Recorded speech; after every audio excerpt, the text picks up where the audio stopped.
Today on Sprague Homestead, I'm going to show you how to make some chocolatey orange body butter. Of course, when you're working outside a lot with your hands, you tend to get them pretty dry. And I don't really like to buy that stuff in the store that's got a bunch of weird stuff I can't pronounce. So it's all pretty easy. Your major ingredients are going to be cocoa butter, shea butter. I use a little sweet almond oil, some coconut oil. I like to throw in a little jojoba oil, which you don't have to do, a little vitamin E. And then you're just going to use some essential oil.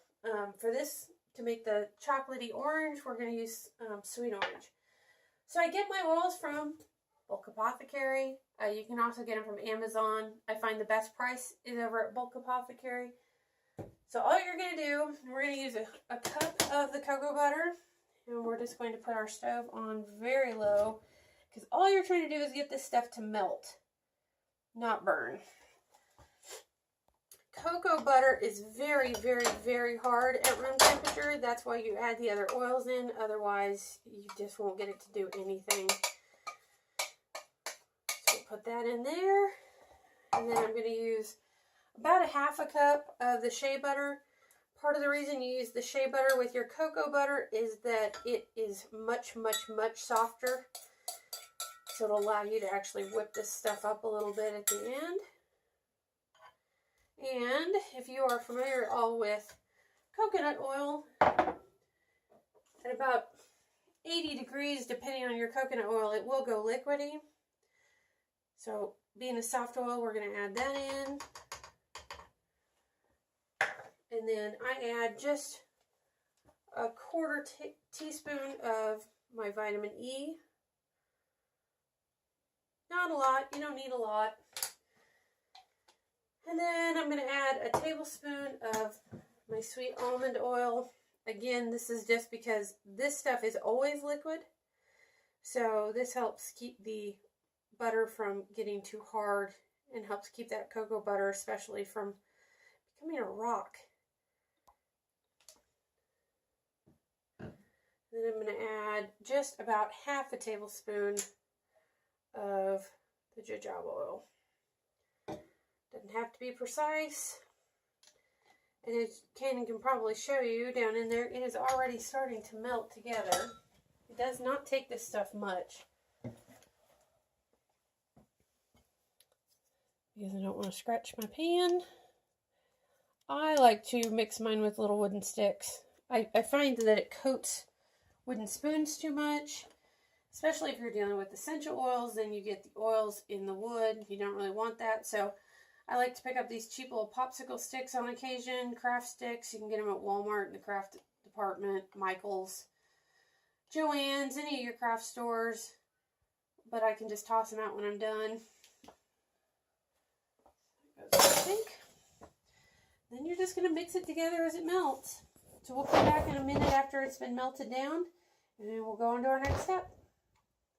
So we've come back and it looks like it's taken about 3 minutes to get everything down to where there are no more chunks.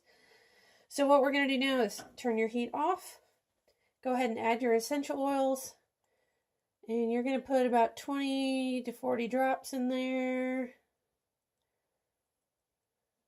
That should be about it. Give it a stir because you're trying to get that oil all the way through. This is another reason why the stick comes in so handy. I'm going to give that a smell. I think that's a winner. Okay, so now that everything's mixed, you're going to take it from the pan and you're going to put it in whatever you plan to whip it with. Now, you don't have to whip it. If you don't like whipped body butter, you can actually let this stuff cool down, put it in a container. It is going to be very, very hard. But not as hard as the cocoa butter. Think of it more like about the hardness of coconut oil. So you can actually scrape some out, put it on your hand, and your body heat will melt it. So if you want to do that, you can. I am actually going to whip mine, so I'm going to put it in whatever I'm going to whip it with later. And since this stuff is pretty hot,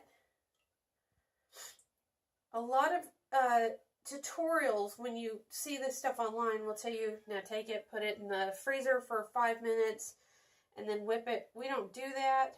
Freezer space around here is at a premium, So I am actually just going to kind of set it out on the countertop. It's not terribly warm today anyway. So it's probably going to take about 30 to 40 minutes. And what you're looking for is it to start to not so much harden, but thicken. So, you know, your oils are very bright and liquidy right now. You're going to actually see them kind of whiten.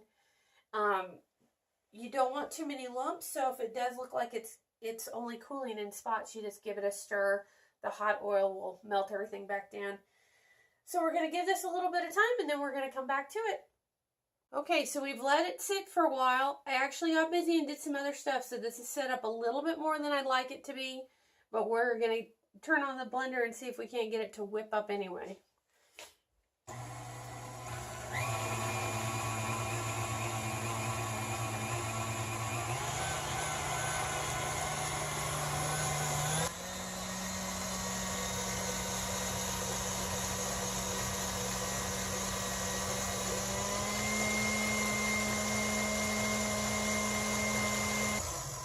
All right, that looks pretty good. So you can tell that it's whipped up when it goes from the oily, yellowy state that it was in to more of a white, kind of thick mayonnaise kind of look. So now that that's all done, it smells awesome. What I'm going to do, the last thing to do is just put it away. If you've got any kind of screw-on lid container, that works out just fine.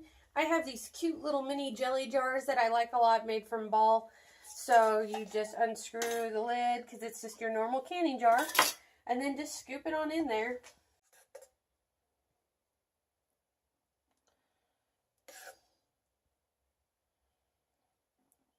Okay, so you can see our finished product. It's just kind of a whipped body lotion. Put the lid on. You can store this stuff pretty much anywhere, but you do probably not want to leave it in the car. Anywhere that's going to get really hot, you're going to get this stuff to melt back down, and it's going to turn back into its oil state. If it does, no problem. You can still use it. It's just going to be a little harder than this nice soft body butter. And that's it for this week on Sprague Homestead.